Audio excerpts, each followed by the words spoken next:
In this episode, I continue to introduce you to some of the participants of 2023 Fiberchats Shetland Lace Knit-Along. It's taking place in Fiberchats group on Ravelry, and you're more than welcome to join us. It's a year-long knit-along where we knit two shawls, one called Monogamy. You can see it right here. It's a perfect shawl for the beginners, for people who don't have any experience with Shetland lace. And the second shawl is more adventurous for more experienced Shetland lace knitters or for people who really want to challenge themselves. It's called Marvels of the Sunless Sea by Hazel Carter. The knit-along doesn't really have a deadline. It's going to be open the entire year, so feel free to join. You're not too late. And I hope you enjoyed this episode as you get to know some of the participants of this knit-along. Well, tell me about how you found yourself considering knitting Shetland lace. Well, so I've been knitting like for a very long time, and I don't have much knitters around me except for my mother and my godmother, but they live far from where I live. So that's why I started that MCAL with Stephen West to, find a community and everything. So I watched Humans of West Knits and then started following a bunch of knitters and everything. So it is a little bit how I discovered Shetland lace. And I thought, oh, this is beautiful. And, up for a new challenge and in the community again, I wanted to be part of it. And this is going to be fun to knit that. And the fun thing is, my Gunstrap, I knitted like, I don't know, maybe already 10 years ago. My first lace, I knit the quadratura. I can't say that, but it's a scarf and it's a beginner lace. It's not Shetland, but it's lace and from her. And yeah, so I knitted that and I love it and I still wear it. So when I saw the monogamy, I wanted to do the Marvels of the Sea as well, but I'm like, no, like I think watching all the comments. No, like seriously, like I think like the more I knitted, right? And I knitted it once before. I knitted it like 3 years ago. And I really love that pattern, which is why I decided to do it again this time. But what I noticed that it's actually like really simple. The only complicated thing in that shawl, in the Marvels of the Sunless Sea, is the edging. The edging is sort of hard to get, like it's the very beginning of it. But like if you can get through the edging, and to know if you can get through the edging, all you have to do is to swatch one point of the edging, which is like nothing. It's like 24 rows, and you know if you can manage it or not, right? And the rest is actually easier than monogamy. Like, believe it or not, really? the border, like I'm knitting it because there is, in monogamy, like always something happening. There is like very little of actual like plain knitting. And in Marvels of the Sunless Sea, there is like tons of plain knitting. So there is like knit two together, yarn over, knit two together, yarn over, 27 stitches of plain knitting. So it might be easier. Okay, so that might be easier actually, because the monogamy is the thing. You always have to be focused, right? Like all the time. It's easy and it's mirror image, and once you get the hang of it, but still there's always something happening. So I tried to knit while on the live on Saturday. I had to frog all of what I did because I really have to focus on it. Well, so maybe I'll finish this one and maybe I'll jump on the other one. I think you should try it at least like give it a try to just watch the one point of the edging and see if you can. And I actually made tutorial for the edging, so that should help with the like how to knit that one point, right? So I think like if you can manage one point of the edging, I guarantee you can manage the whole shawl. Okay, thank you. So I might have the courage now, because now, and it's just my second time with lace yarn, and it's not that tiny. It's actually fun to knit. So I'm like, okay, maybe I want to go smaller now. Well, I tell you, you know what? It's like it's in like an Olympic sport. Like you'll see, it's that like you start with lace weight yarn, and then like, well, let me try cobweb, and then somehow you find that cobweb is manageable. So then you're like, well, let me try gossamer, and then before you know it, you're on ethereal dream and on 1 millimeter needles. You know, so it's like really addictive. So this is just something to watch out for, you know. Before you know it, like everything fingering and up seems like way too bulky for you to handle. Well, that's the thing, because I did not even finish my Stephen West, because I always have done. It's almost done, so, but now it feels it's fingering yarn. I mean, it's not heavy yarn, but it feels huge in my hands right now. Yeah. No, and it's like, it's funny because I like to change between the projects sometimes. Like I like to knit lace, but then I need like to withdraw from lace. I need something easy, fast, mindless. So I'll go for fingering, and it seems so thick. And then like you knit for this fingering for a while, and then you go back to cobweb, and you're like, okay, the very beginning, like the first few days, you feel like a tortoise, like you can't, it's like every stitch takes half an hour, you know, but then you get into the rhythm of it, and it's becoming very manageable. Yeah, but that's fun. There's always like something. Yeah, that's the fun part about knitting, and it's just like something different now that I can do, that I'm discovering, and I've been diving in this and seeing all those books and all those like gigantic shawls that are they're like paintings, really, with all the, I don't know, it's so pretty. So I'm really excited, and I feel like I'm diving into a new world, and I can do like, it's a very different kind of knitting. So it feels like it's really like a different hobby. It extends your horizon. Like it's really makes you a kind of knitter, I feel like. Yeah, I know. What's your favorite part about this knit along? Do you feel like you're learning new skills? Are you meeting new people? Like, what do you love about it? Well, I really love the community aspect. I'm having like a good time, on those lives and seeing other people's, and showing our yarns and following on Ravelry. Everyone has tricks, and so it's sharing and learning at the same time. So that's fun with people that we share the same interest. So I really enjoy that. So yeah, that's it. Yeah. Well, if somebody is hesitant, both of it. because you were hesitant to join and you didn't know if you can manage lace yarn. Like if somebody is thinking like, should they join this knit along? What would you tell them? Oh, yes. If you want to do it, just do it. Because if you want to do it, and that means that's something that interests you, right? And it is not complicated.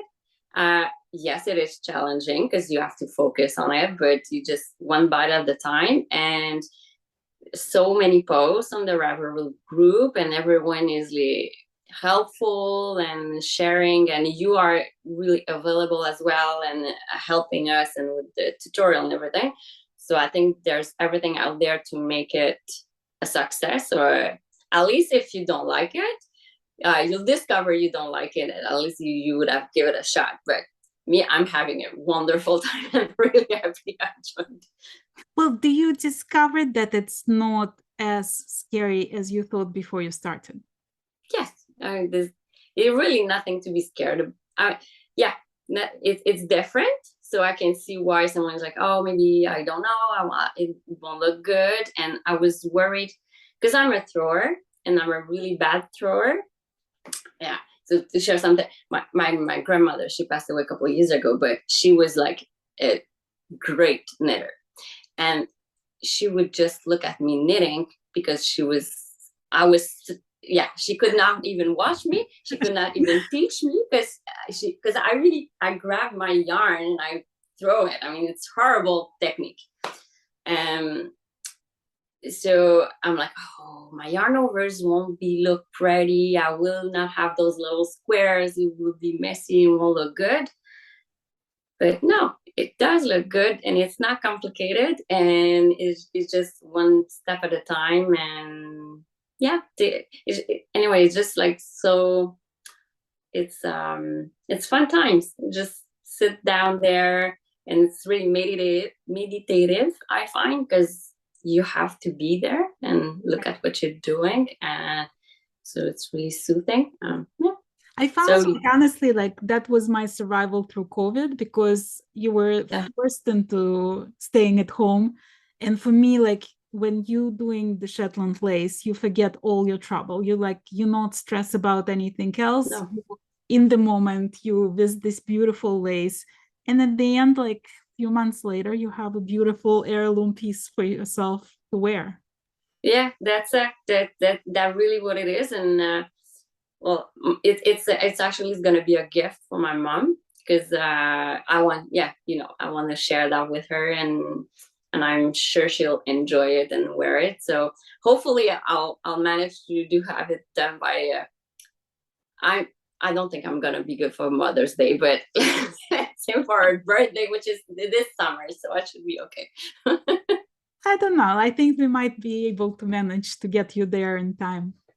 Yeah, maybe. I just need to really sit down, but that's the thing. It forces me to sit down and just take it easy, just do that, and it's just like a really nice time just for myself. And yeah. Are you like a monogamous knitter in general, or do you have like Martin 16 projects on the go? Yeah, no, I have hundreds. 16 is not enough. I have hundreds. And also I sew, and I sew all the wardrobe for my son.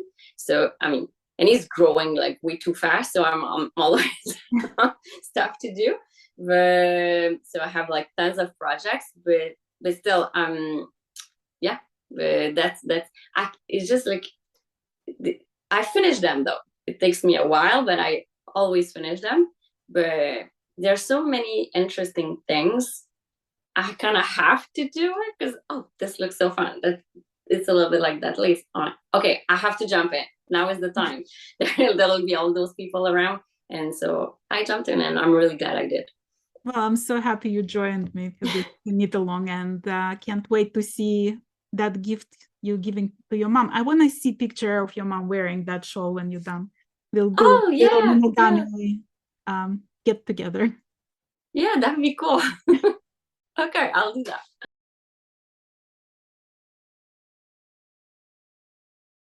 So tell me about the yard you chose. So it's got it's basically it's called paperbark. So it's got basically it's a creamy bit of a yellowy creamy color, but it's got little tiny flecks here and there of other colors. And I was a bit worried about it, but it's knitting up beautifully. And from a distance, it looks beige, right, whatever. But up close, you can see these little flecks. And for me, that's not a bad thing, because I have a tendency to spill stuff. And if I happen to stain it, who's going to know? It's already multicolored. I think it's also like it makes a little bit, like I like when the yarn is not totally tonal. Like I like when there is a little variation in color. Yeah. Because to me, it just makes it lovelier and like more distinct. So I think it's like it's going to be beautiful. Well, tell me about your experience with this knit along.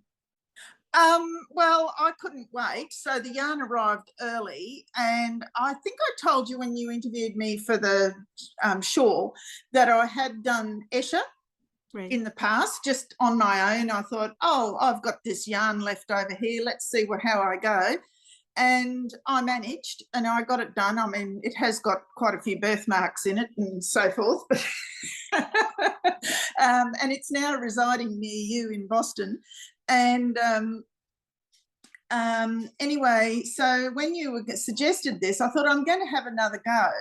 And when I saw the choice between the two patterns, I thought, monogamy doesn't really appeal, because I like to do things that are changing all the time. So I thought, okay, let's give this one a go. And when I first started, it's the concentration that's the trick, I've found. You've got to be able to just sit and concentrate. And if you go beyond your concentration, that's when you start making mistakes. And so I started knitting the border, and I was using a lifeline after every finished repeat, and I think I'll continue to do that because the border is more, edging is more intricate. But I started doing that, and I found that I could do 2 repeats and then put it down and go back to what else. Poor Jennifer Beale's just been dumped in the corner at the moment. I'll get back to her shortly. And too. I still have I have to finish that test knit. So this is, yeah, I'm doing Kaplan Cove. Someone gave me for my birthday a cone of Holst Coast. So I thought, oh, well, I'll use it and do that Kaplan Cove. So I've finished one side and I'm halfway through the other side, and I was doing it in between doing a few repeats of this, and then gradually this just took over. And have you read the pattern? Like, have you started reading? Yeah. I have read it. Yeah. Are you enjoying it from the purely like literally? Yes. Yeah, and I even looked some of the fish up to see what they look like in real life. I did too. I was like studying them. Yeah. And so, yeah, and then once I got past the edging, the actual body I found not hard at all. Having said that, I did make a major stuff up on the first half when you were doing the central part. The first time I did the repeat of the sorry, that's my dog, the pine fronds, the leaves, I had stitch markers and everything, and I kept getting the wrong stitch count and the wrong number of stitches, and I thought, I don't know what I'm doing wrong here, and I'd go back and fix it. And confirmation bias, you don't even think that you're doing something stupid, you just think you're making a mistake. And what I realised after I did it the second time, you know how you have to repeat it, was that I obviously had been knitting I find it most unintuitive when you're knitting from the right to the left, but the pattern goes from the left to the right. That's the one, if I'm going to bugger it up, that's the one I'm going to do it on. And I realised what I'd done. So I thought, right, now I know that. So I went ahead and did the second half.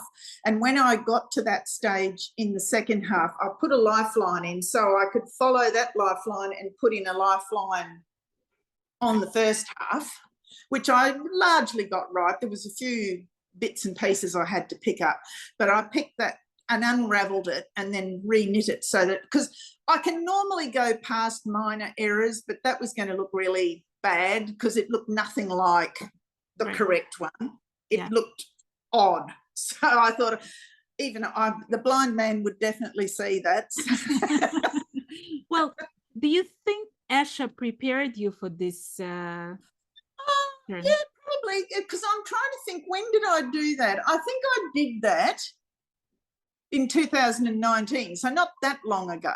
It certainly, I think it prepared me in the sense that I realised how fine the yarn is, although now that I've been knitting it for ages, it doesn't seem that fine, because you just get used to it. And I generally prefer to knit with finer yarns than heavier yarns. I find heavy yarns hurt my hands more. Yeah. So I think it did, because I knew what I was in for. Right. I'm just hoping that like people who join this knit along and they trying monogamy for the first time and they just learning it, graduate to the marvels of the sunless sea. Yeah. Oh, well, I've already ordered yarn to knit another one.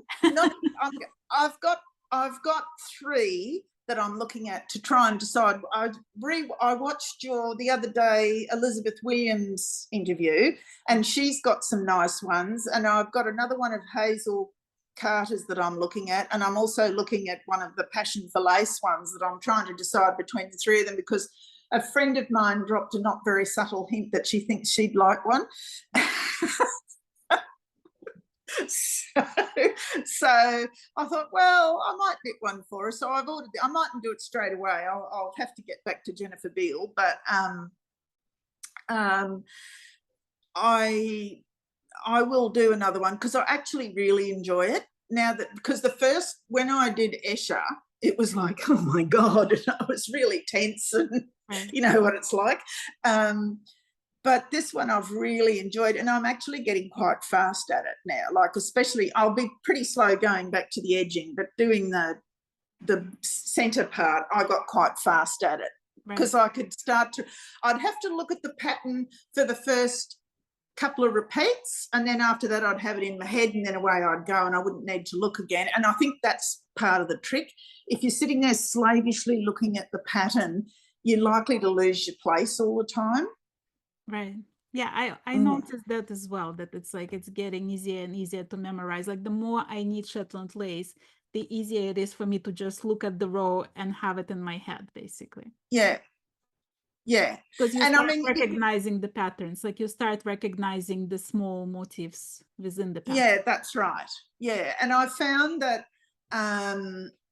and I think I emailed you about this, because it, at one point when it wants, and you'll see it if you look at the photograph and look at where she wants you to start this repeat from in the center, the photograph of her shawl doesn't match what the pattern says. And in the end, I looked at it and I decided to go with how the photograph looked, because I liked seeing, instead of just seeing the flower, I liked seeing the leaf and flower together twice. Because if you do it the way it says on the pattern, you're only going to get the flower and not the two little leaves at the bottom. And yet when you look at the picture of the shawl, it's got the two little leaves twice. So that's what confused me a bit. So in the end, I just thought, oh, I'll just do it the way I want and go for it. I'm so proud that you like so easily now adapting the pattern to the way you want it to look like. That's really impressive. Yeah, well, I mean, it wasn't that hard. I just took the pattern down a couple more rows and did it where I wanted instead of where she suggested. But anyway, yeah, so I've actually really enjoyed this. I think too, this yarn is much nicer to knit with. The yarn I had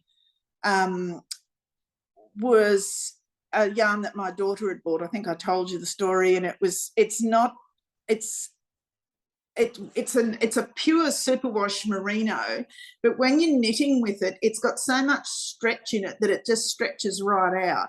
And so it's very difficult to pick up underneath the needle, whereas this with the alpaca, because it hasn't got as much of that sproing, it doesn't stretch out as much, and it's easier to pick the stitches up. So well, that's what I'm thinking anyway, because I've found this much easier, and I think it's the experience as well. Probably. Yeah. What attracted you to the idea of knit along? Because I like to try new things. I like to try different types of knitting, different constructions. I always look at, I've knitted another one of Jennifer Beale's. I did Barochois. And to me, that's more like an engineering project than a knitting project. I feel like Jennifer's every project is like an engineering project. And I really enjoyed, even though there was a lot of stocking stitch, and I've got no objection to knitting stocking stitch, you had no idea where you were going with the pattern. You just had to trust and go for it, you know. And who thinks of an idea of putting a sash around? And like this one, you know, the Kaplan Cove, you start at the top and you knit a piece of a little tiny thin bit of cable, and then off that you knit the rest of the day. So I like to try new things. I don't generally, with a couple of exceptions, knit something twice. I like to go on and knit something different. So that attracted me, and I've always loved Shetland lace to look at, and always sort of thought, oh, that looks, you know, not so hard, not so easy. And then I think I saw Monique get interviewed on Fruity Knitting, and she said that she had a couple of patterns that were there for beginners, which is why I knew to go there to look. And so that's why I picked Esha. I mean, probably I would have been better off doing monogame for a first one, but hey, you know, jump in with both feet. Well, I did actually, like a couple years ago, I did the Esha Knit Along and Fine Shetland Lace group, and we had 270 something people who joined, and the vast majority of them never done Shetland Lace before. And it was definitely a very interesting experience to see how everybody was managing. Yeah, I think it is easier because you're repeating the same patterns, but if you've never done it before, it's not that easy. Like it, and I'm proud to say I got the little heart thing after 2 attempts correct. Well, if somebody is thinking, should they join this knit along or shouldn't they join, if they're sitting on the sideline and can't decide? Go for it. Go for it. Have a go. I mean, I've got a friend who's doing it, and she's never, I think she did when she was a child, has knitted a bit of Shetland lace. She's doing monogame and struggling a bit, but persevering and getting better. And like she's putting in a lifeline after very few rows. I got a bit cocky towards the end of mine and didn't put lifelines in. Like when I did the repeat after I had to pull back to fix up that one pattern, I didn't bother to put a lifeline in, and I thought, are you being too clever for yourself here? But I got away with it. Yeah, sometimes it happens and you do get away with it, and sometimes you really get the regret. Yeah. So yeah. Yes, well, I don't think I'll be doing, it's so easy to put a lifeline in when you've got the needles with the holes in them. You just and so I will do it when I'm doing the edging, because the edging is a bit more intricate and a lot harder to fix, I would suspect. Whereas with Esha, I just went, if I made a mistake and didn't have a clue how to fix it, even though I can fix normal lace, that's not an issue. Right. But with this one, I have been able to fix things. I wouldn't want, like, this is one of the reasons why I chose this pattern. First of all, I found it like super interesting because of all the fish involved, right? And all the plants of the Shetland described there. But also it's the body of the shawl is relatively very easy. So you can and I find it interesting that like in this specific shawl, usually like when you need Shetland lace shawl, the border is the most difficult. The edging is like the second one, and then the center would be the easiest. And in this shawl, the border is really easy, but the edging is like more complicated. So it makes it a little different in that respect. Yes, I think it could easily put people off who think, oh my God, this border's hard. But I think that's where having knit Esha helped me, because I knew that that the border can be hard because it's very, very lacy, but that, just plug away at it. And like when I knitted the edging for the second half, instead of having to take, it took me probably about 5 days to knit the border edging for the first part. This second one I did in a day, because I've got my confidence up and I knew, worst comes to the worst, I drop back 12 rows, and my concentration is good because I've got into that mode now that I've been listening to the television, hardly ever looking at it, listening to it. What Australian Open's on at the moment, so I've been listening to a lot of tennis, but not actually watching it. So I reckon go for it if you want to do it, because it's only knitting, really, isn't it, when it all comes down to it?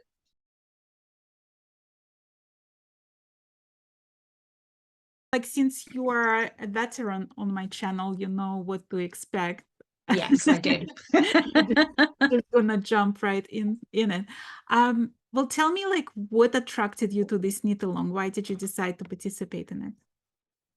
Well, I've been knitting for a long time, and although I've done lace work before, I've never actually done Shetland lace. And it's only the past 12 months really that I've started to appreciate what we call the bougie yarn, the finger weight. And I've always used here in the UK what we call 4-ply, which is finger weight and that. But as you can see, I've started a big collection. curated collection. I've started a collection of bougie yarn.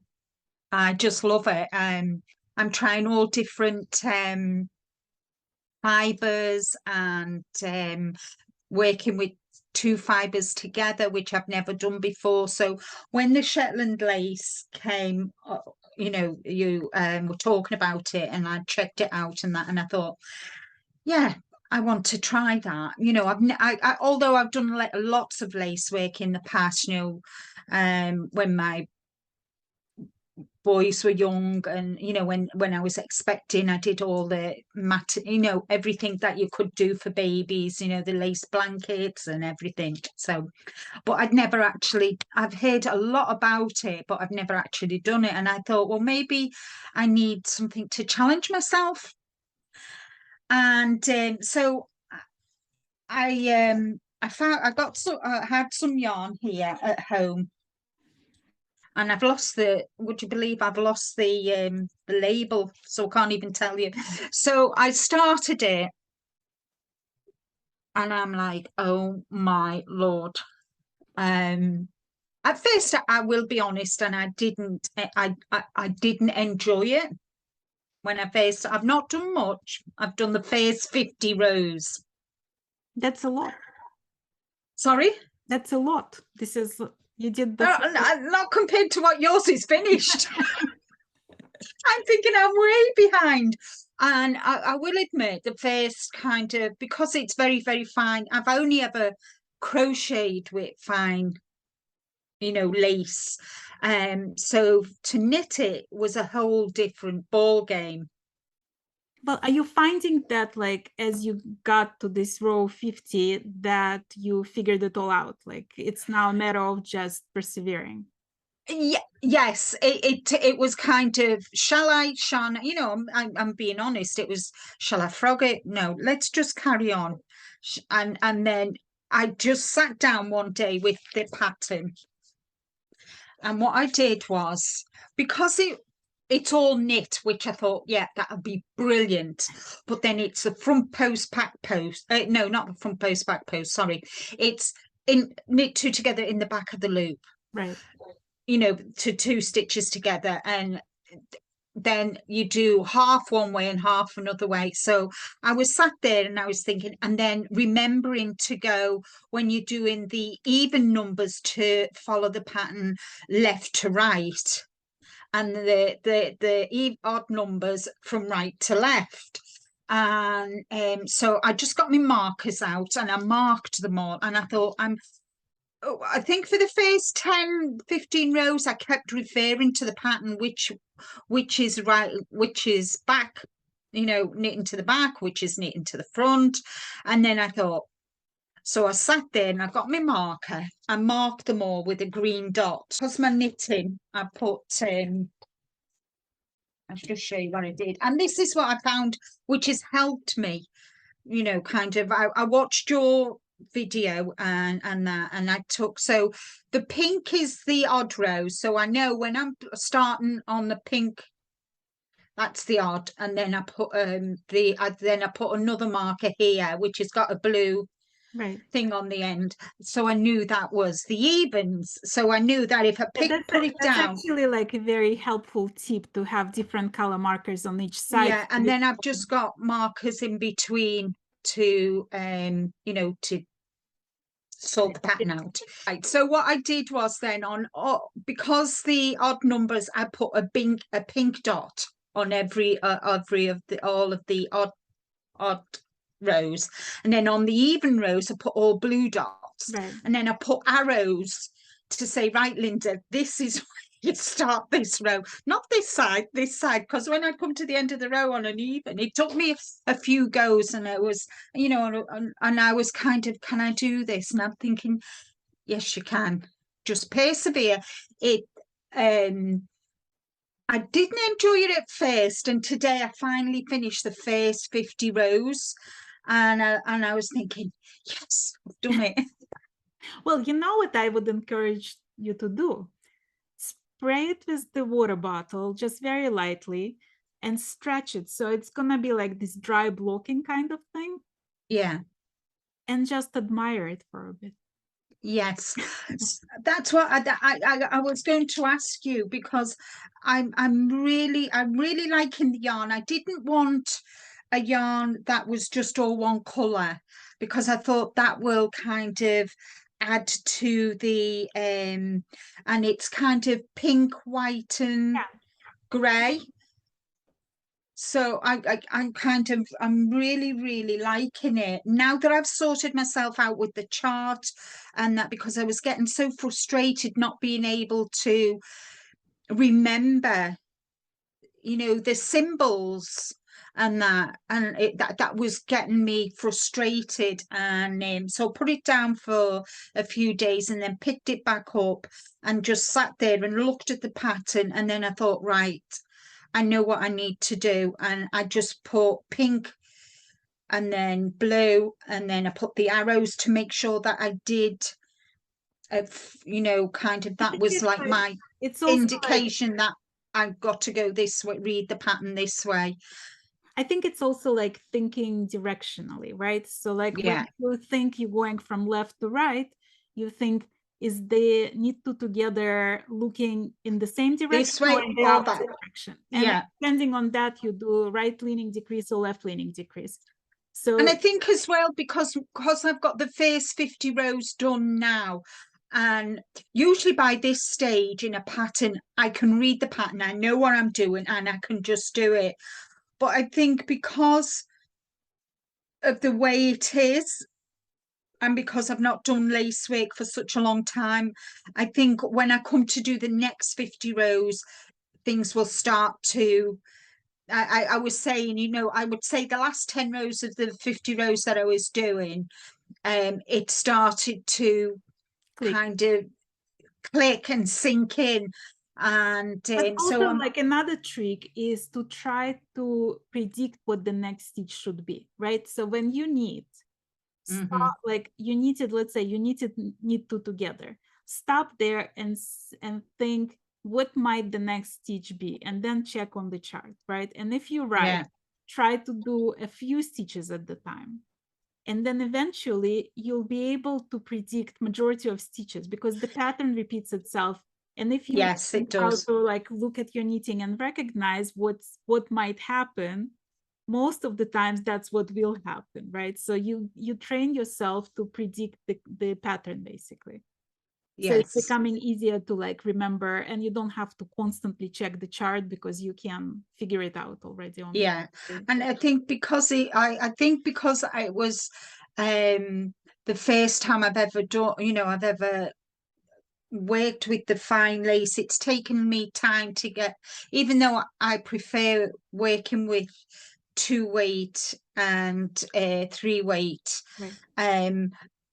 going down to 1 weight, it surprised me, because I'm used to 1 weight, because I used to crochet doilies and all sorts with 1 weight, but to come to knitting with it's a kind of a whole different ball game, and that took me a while to get used to. So maybe really before I started doing the actual wrap, the it is monogamy, isn't it? Before I started it, I should have really had a little bit of a play, did a swatch, just nipped and purl with it, and have a play with it before I actually sat and started it. So for anybody who is thinking of starting and never knitted with lace weight, I would highly suggest that they have a play with the yarn first, sit and knit with it and get used to how it feels in your hands and how it feels on the needles, and that. I think I should have done that, and I didn't. I just jumped feet first in. Well, and I went must for tell it. you, like when it's like if I go in between the projects, like sometimes I would knit, let's say, a hat, right, with thicker yarn, and then I go back to lace. The first few days, it's really difficult for me. The first few days are really slow, and I have to like really pay attention, and I have to like the stitches drop, and it's hard to manage. And then you get into the rhythm of it, and it's becoming easier and easier. And then it's difficult to knit with thicker yarn because it seems so bulky and clumsy, you know. So I know.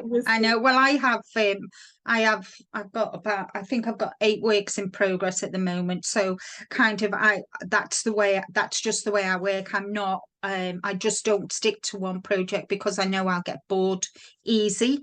And then I'll just put it down and I'll never pick it up again. So I like to work in between projects, but I'm still only using either a 2-weight or a 3-weight. So, you know, it keeps me focused as well. Plus, I'm doing Stephen West's Cyber Knit Along, and I'm still not even done that one yet. But at the end of the day, for me this year, I said, if it makes me happy, I'll do it, you know. And at first it wasn't making me happy, but after today, after I completed the first 50 rows and I looked at it and I was so proud of myself.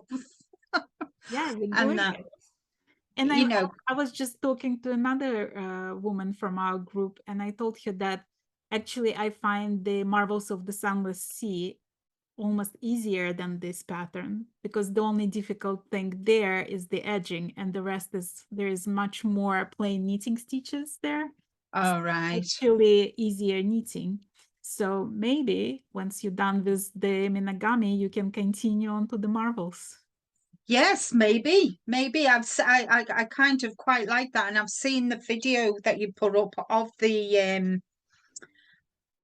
sea. It's the sea. Marvels of the Sunless Sea. That's it, Marvels of the Sunless Sea. Yeah, and I quite like that as well. And I've actually bought a grey, a plain grey, because I was going to do this one in plain grey, and then I realized I had this yarn, and I thought, no, I'll do that one. And then if I if I get on all right with that, but I'm not, it's not going to be a race with this. This'll, you know, as you said, there's no end date. You just finish it when you finish it, you know. And you know, and I will finish it, but I'm quite the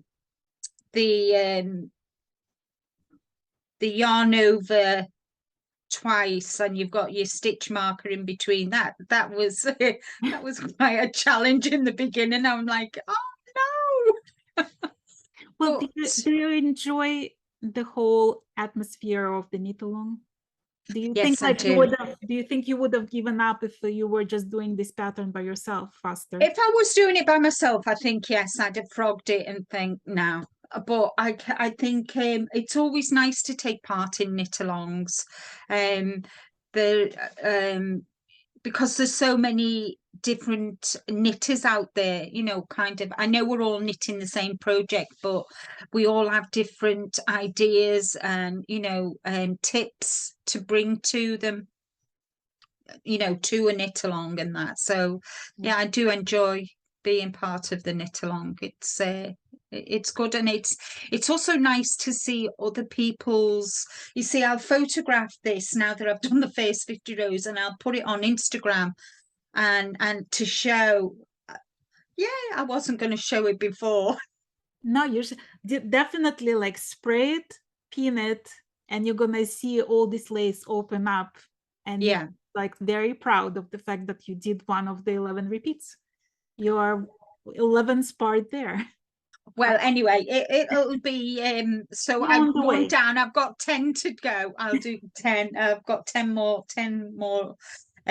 pattern repeats to do, and yeah, so I will actually do that. I'll spray it and pin it, and then I'll photograph it, and the hashtag is hashtag Fiberchat Cal.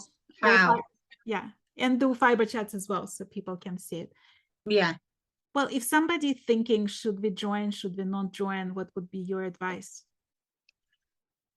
Yes, I would. If it's something that if you've not done it before, definitely just to add something else, something that is a little bit more challenging, you know, take you out of your comfort zone, because I mean, I've been knitting for 50 odd years and that has definitely taken me out of my comfort zone. But it's nice because sometimes you can just get in a rut, can't you, and just knit, or you know, the same things. Everybody can, well, not everybody, but people can knit and purl and do cables and that. But to do something like that, which will be an heirloom at the end of the day, you know, once, and something to say, look, I have actually done this. I've achieved something that I thought I would never ever do.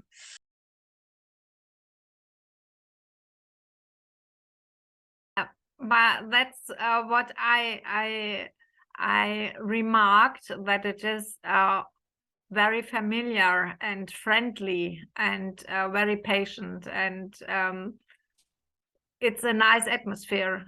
And I think it's not so easy to make an atmosphere via internet, and you do it. It's fine. It's quite nice, and that I like. Yeah, a lot. I'm glad that you joined. Well, tell me how you found the Fiberchats, how you found about this knit along, what made you decide to join? I find you for I made the knit along with Stephen West, and then I find you, and then I find interviews with the people who knitted also this call, and that was quite interesting for me. And then you talked about Shetland lace. And I thought about, oh, Shetland lace. A lace isn't but my best my best discipline. I always failed with lace. And then I thought about, okay, let's give a last try. Well, I'm so glad you decided to do that. Well, tell me, like, why do you think lace was difficult for you before you started this? Like, what makes it difficult? It was difficult because I always lost the turnovers. I wasn't patient enough. I did it in a hurry with the family, with some speaking about other things, and then it wasn't possible. And this pattern was from the beginning so that I have to concentrate and have to tell people not speaking with me now. Now I must, you know, like when I first started Shetland lace, I remember first time grafting a shawl. And my husband was coming to me to ask me something, and I said, not only don't you ask me anything when I'm grafting, you can't even like breathe my way, like I have to concentrate, right? So it's like it starts with that, but then it becomes familiar, and then it's better. Then it's much more better. But at the beginning, it was quite necessary to concentrate and to be with knitting mindful. Right. It's not, by the way, knitting, and in lots of situations I knit by the way. I knit, so I don't talk too much. I better listen, and this, and now you have to be patient and mindful and concentrated, and back to the roots. Do you find that stresses you, or do you find that it forces you into this meditative state when you like forget about all the worries in the world? And that is exactly what I like very much. At that, then when you put it and let it go, then you come in this meditative state. For there is a rhythm in it. It is like feral. It is the same thing like feral. There in feral you always have a rhythm, and I have done Latvian mittens. There's also this rhythm, and when you get the rhythm, then you slow down and calm yourself, and it is quite nice. It is very very comfortable then. Yeah. And I find interesting because you've been knitting for a long time, like you've Yeah. done crafts all your life. And I find it like really interesting that you found this peace and that meditative place for you for lace now at this age, right? Because sometimes like when we're busy with children, when the kids are young, or when we're like working, there is no space in our heads or this relaxation. And then you find yourself, like for me, that was COVID basically, because we were forced into the isolation. And for me, that like forced me to concentrate on Shetland lace. Like I found my peace within Shetland lace. Like I feel like you have to be in the right stage of your life and right stage of mind to seek that comfort. And this is exactly this status I like, and what makes it quite addictive. It's a way like yoga, no? Right. It's the likely like yoga, and it is very very nice for the brain and for the soul to calm down and to think, okay, today no more. I actually find it like brilliant that so many people who like knitted all their life joined me in that, because it's very important for the brain health, like prevention of Alzheimer's. Like it's very good for you to like try to keep sharp with like challenging your brain. And I find it like so refreshing that like you guys, there is 522 of us now, which is like mind blown. Like I was thinking that we're gonna be like 20-30 people and we're gonna have some cozy Zoom time. And then before I understood what happened, 522 people already joined. But I find that it's like, this is a perfect pattern to challenge yourself, to learn the basics, but it's also because it repeats itself, it sort of becomes a familiar friend at some point. Yes, and that is what is really nice for the brain and for taking a deep breath from the day. For me, COVID wasn't the time to make a break. We had a lot of work, and so in this time you knit and you craft more in a hurry. Right. I want to make it, I want to finish it, I want to make the next, and then it is more in a hurry. And this is for the technique which already not possible to go in a hurry. When I go in a hurry, there will be mistakes. Yeah, it forces you to slow down.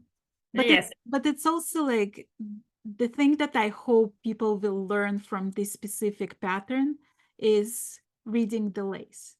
And Yes. I'm learning as well, because like when you knit and you force to slow down, you can admire it and you can try to predict what's going to happen next, what stitch is going to be next. And that makes you like recognize it. And so this way is a new step to become more master of the knitting. For it is another way when I follow a YouTube video or something who shows me what to do, or when I alone have to examine what I have done. Right. And how I can fix it, what I have done. And so that is really a step to become a better knitter. For you are more the master of the knitting, not only by choosing colors or combining patterns, but for looking technical, what have I done? And what can I do to change it? And that is quite nice. If somebody thinking, should they join this knit along or it's not for them, it's like, what would be your advice? I think they should. For your advice with the first YouTube, it was quite nice. That was a fifth of the most challenges rows. Yeah. And then you can go step by step and go alone. And it is quite nice.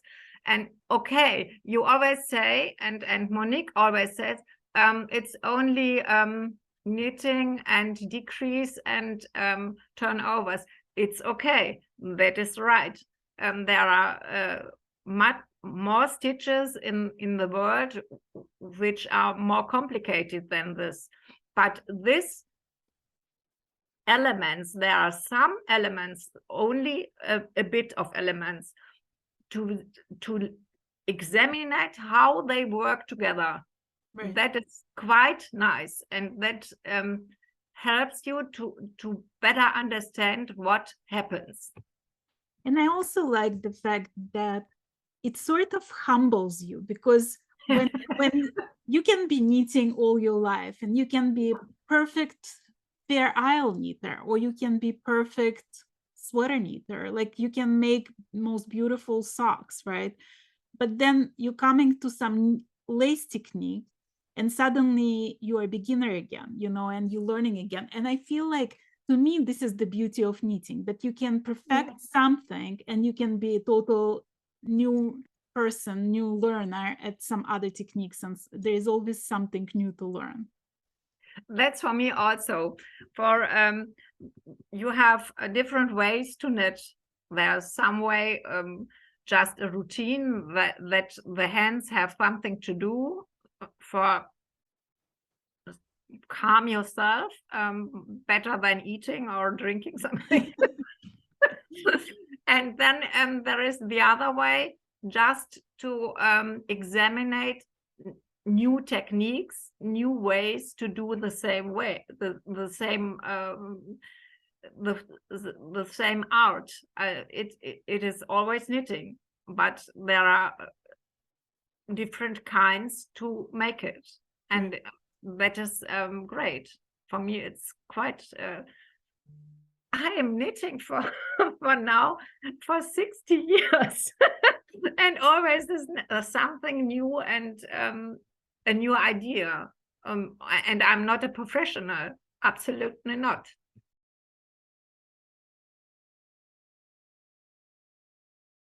Well, the thing is, I did not expect it, like, whatsoever. I thought I'm gonna, like, I mentioned it sort of, by the way, during the MCAL. And then people kept asking me, so like, are you doing it? Are you doing it? And I felt like, well, I should probably, there's going to be like a few people that join, and it's going to be like, you know, a few of us, we're going to get on Zoom, and it's 522 people. Like, my mind is blown, honestly. Like, I did not expect that at all. And the biggest knit along for Shetland lace I've done was Esha, and that was like 270. So I was like, well, and then there was this one. Well, I mean, I did a lot, but they were like all smaller. There was like, yeah, the Little Secret was like a couple hundred. The Esha was like 270. There was like few that I did, but they were like all much smaller. So I absolutely did not expect 500 people to join, and I'm loving it. Because, like, I mean, well, you've developed quite a following, my dear. Yeah, but okay, but it's different. It's one thing to have some sort of people that like your channel, right? It's a whole other thing to have 500 people who trust you to teach them and to guide them through Shetland lace. Like, we're not talking sock knitting. We're talking like, this is it, you know, this is as hard as it gets pretty much in the world of knitting. And this is not as hard as it gets. No, but it's amazing. This is what people think. This is what people right. think. And it's amazing to see that they are brave enough to join it, and they're discovering that it's not that difficult. Right. You know, like, to me, this and is I actually think that Marvels is easier. It is easy. I was just talking about it with somebody, because there is like so much plain knitting in the borders are super easy. There is nothing to them, and the center is like easy repeats also. Like, I find Marvels very simple.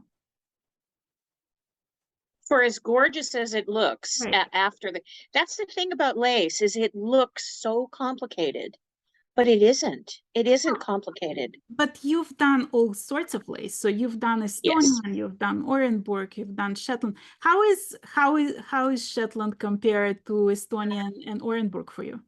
Well, do you want me to be perfectly honest with you? Absolutely. Shetland is my least favorite Why? because I do not like a garter background. I prefer a clean stockinette background. And there's no match decreases in this particular pattern that we're working, which is also so much simpler than any of the other laces. They don't do that. Now, the mirror decreases, that's something new in the last probably, I would say 15 years. Yeah, I didn't even know that, like, because like I've learned it from you, basically, from your discussion with many. Yeah. I wasn't aware of it. And the funny part, like, I'm loving the fact that you're part of this group, because I feel like I'm learning from you, like the whole thing, like, you know. Well, I've been knitting forever. I started when I was 5 with crochet at the same time. I used to make lace doilies for my grandmother's house.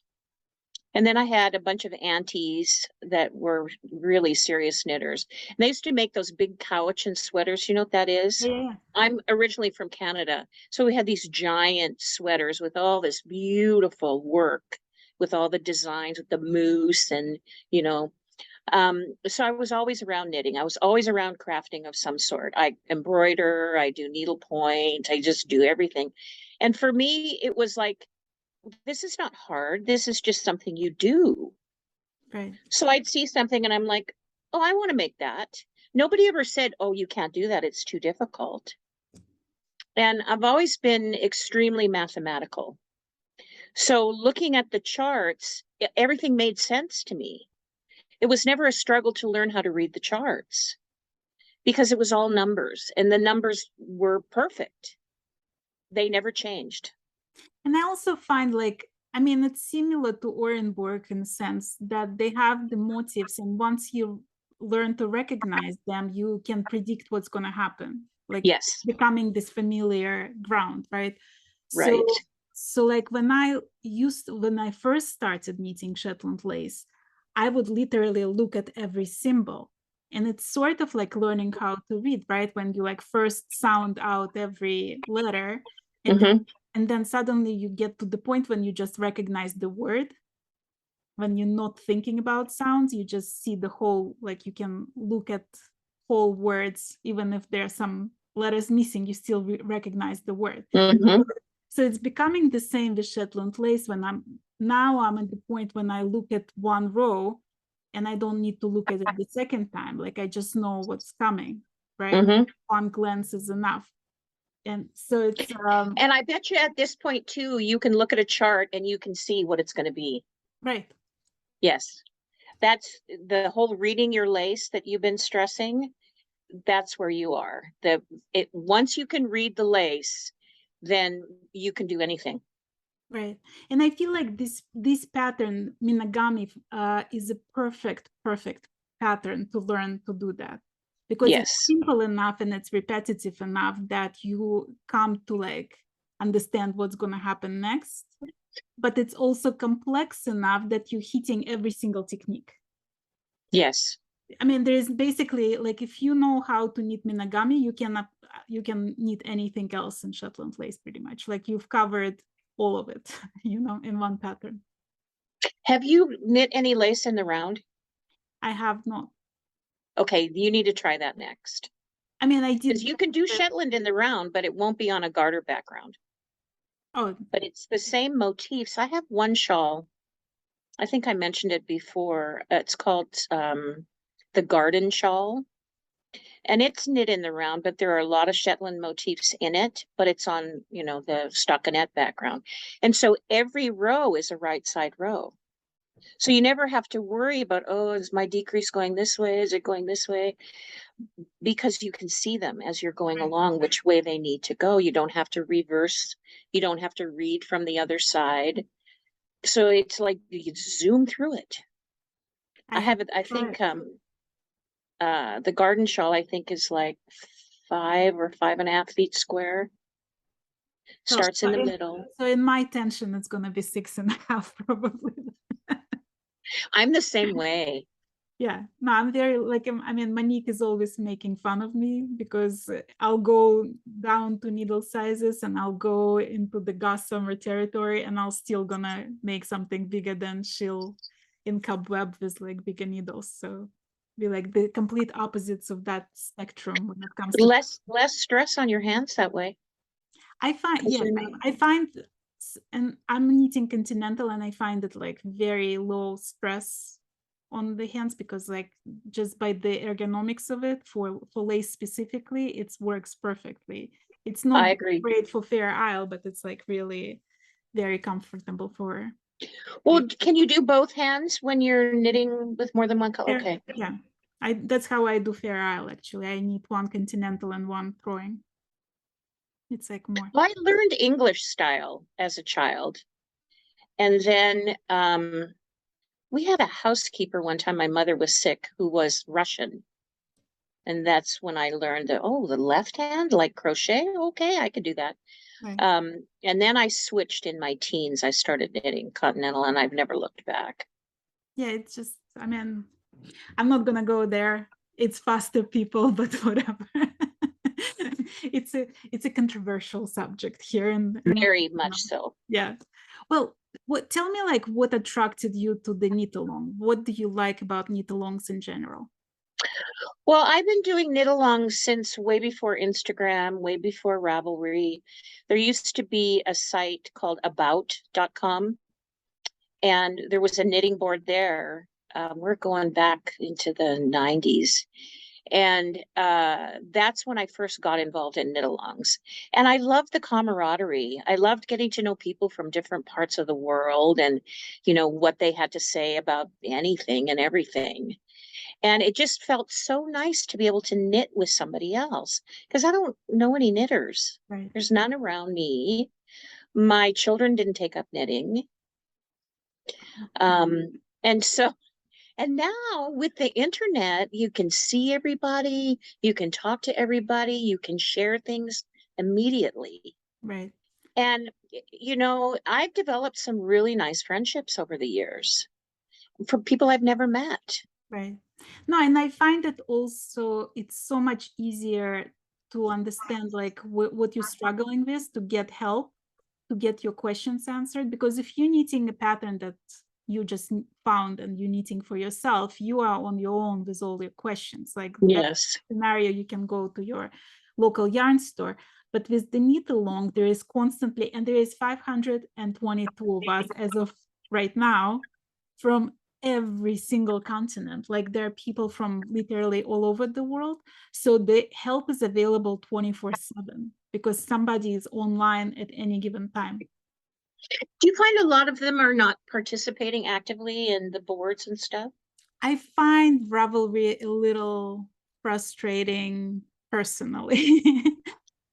Not because of anything, but because I feel like I'm not getting like I'm talking to the vacuum. Like I don't know how much of what I say is seen, heard. And I don't know if it's because people are not checking regularly, if they're only checking one of the threads and not all of the threads. Like I'm still on the sideboard with the.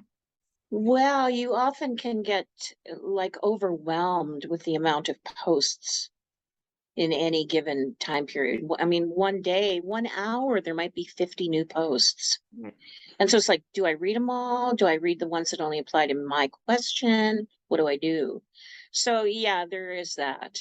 I also find that like the previous knit alongs I've done on Facebook, and they are more visual. So you get like immediate, you see how many people saw the post, you get like all the responses to the post. So you see it all in one place. Whereas with Ravelry, like one person answers to one thread and another person. So there's like more except. That's very true. You'll get used to it. Yeah. I mean, there's so much available on Ravelry, you have no idea. Like I mentioned before, the huge rabbit hole. you can fall into. Well, that's one of the reasons I decided to do it, because my goal for this year was to push myself outside of my comfort zone in every respect. And so Ravelry is one of those places. Well, I'm glad I've been able to help you. I mean, I've been on Rav since beta, so. No, you've been more than helpful. I'm so glad you're part of this knit along. Oh, thank you. That's so sweet. No, thank you.